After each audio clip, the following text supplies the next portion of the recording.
सम्बुद्धस्स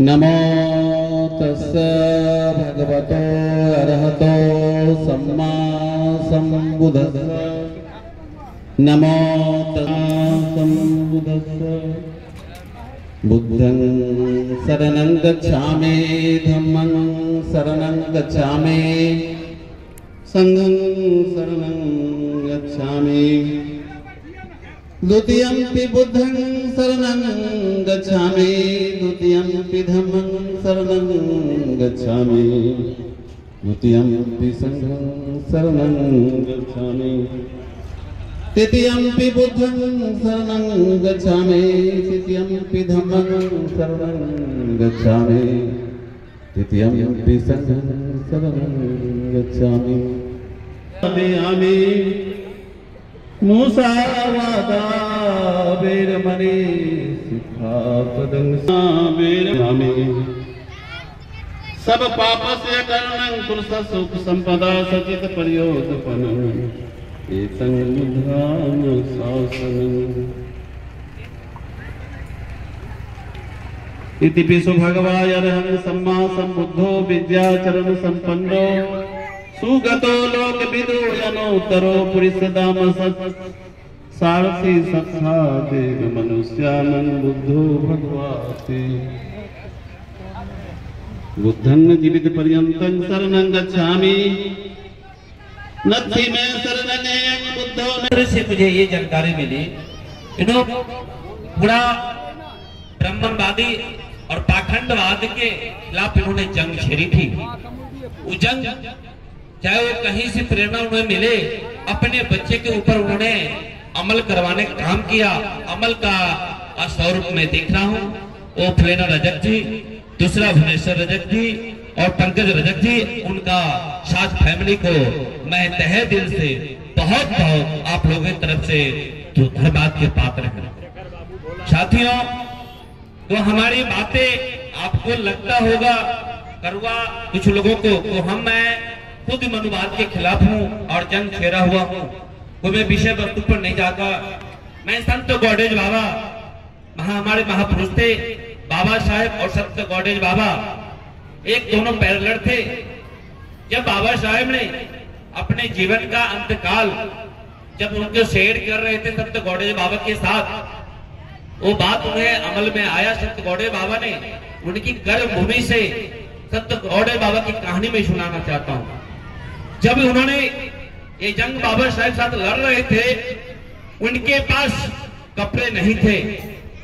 कपड़े नहीं रहने के कारण फटे कपड़े को उन्होंने रफ्फू करके उस समाज के बीच में पाखंडवाद के खिलाफ, ब्राह्मणवाद के खिलाफ बाबा साहब को साथ खड़े थे।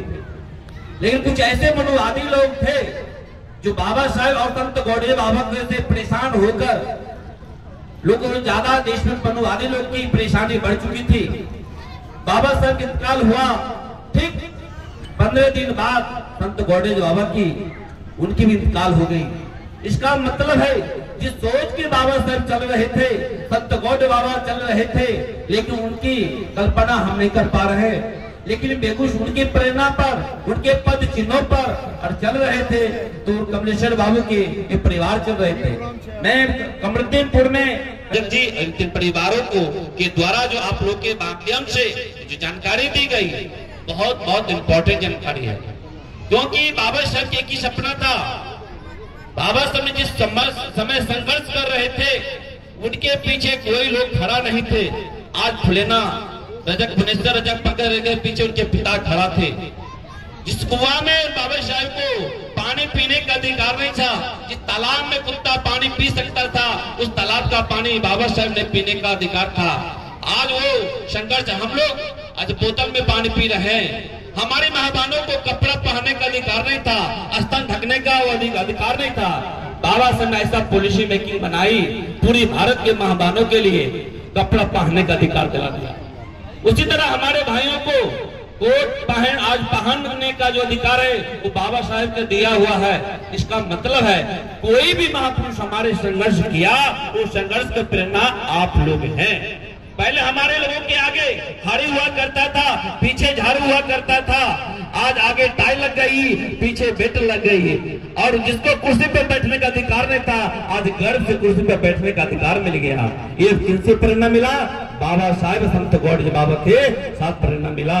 उन प्रेरणा से आज हम कमरुद्दीनपुर गांव में जो जलवा दिख रहे हैं, जो वास्तविक उन प्रेरणा स्रोत आपके परिवार चल रहे हैं और लोगों को मैसेज देने का काम कर रहे हैं, ये कोई छोटी काम नहीं है। इतिहास के पन्ना में बेगूसराय ये कमरुद्दीनपुर का इतिहास होगा। मैं इसलिए बताना चाहता हूँ, ये क्या हमारी पॉलिटिकल बेस नहीं, बल्कि मैं ये बताना चाहता हूँ हमारे जो मैं महाबानों से खास बताना चाहता हूँ। अगर कोई त्योहार हो, आप एक चीज जरूर देखना, अमल करना अपने जीवन में। कपड़ा खरीदने आप जाते होंगे मार्केट में, उस दुकान में गौर से देखना। जो हमारे मरवाड़ी बिजनेसमैन होते हैं, मरवाड़ी भाई, चाहे हमारे कोई भी समाज को होते हैं, उस दुकान में गौर से देखना, वो तस्वीर अपना माँ बाप का लगाया हुआ होता है। वो कहता मेरा आदर्श मेरा माता पिता है, उस पर उसके घर में डॉक्टर, इंजीनियर, IAS, PCS, जज, जुडिशियरी नेता पैदा हो गया। क्या आपके घर में है? हुआ नहीं। होने के कारण क्या हुआ? हम अपने माँ बाप को, अपने महापुरुषों को भूल गए, इसलिए झूल गए। इसलिए शिक्षा वो शेरनी का दूध है जो पीने से हमारे अंदर ताकत आती है। भोजन जैसे हम लेते हैं, भोजन से ताकत आती है। शिक्षा लेने से हम जनरेशन को क्या, हम देश को भी परिवर्तन करने लायक हो सकते हैं। इससे जन जागृति बहुत बड़ा इंपॉर्टेंट है। मैं इसलिए बात रैदास की बात सुनाता हूँ, कबीर साहब की बात सुनाकर मैं बात विराम करूंगा। एक बार पाखंडवाद चरम सीमा पर थी भारत में, जो कबीर साहब रैदास के समय समकालीन था। चरम सीमा में थी तो ब्राह्मणवाद था, तो कबीर साहब कभी बोला नहीं करते थे, और हम अपने लोग कहते थे कबीरा इतना पागल है, इसके समझाने से तो समझने वाला नहीं है। तो लोग कहा, एक यज्ञ रखा, उस यज्ञ में कबीरा को बुलाया गया, कबीर साहब को, और पढ़े लिखे वो नहीं थे।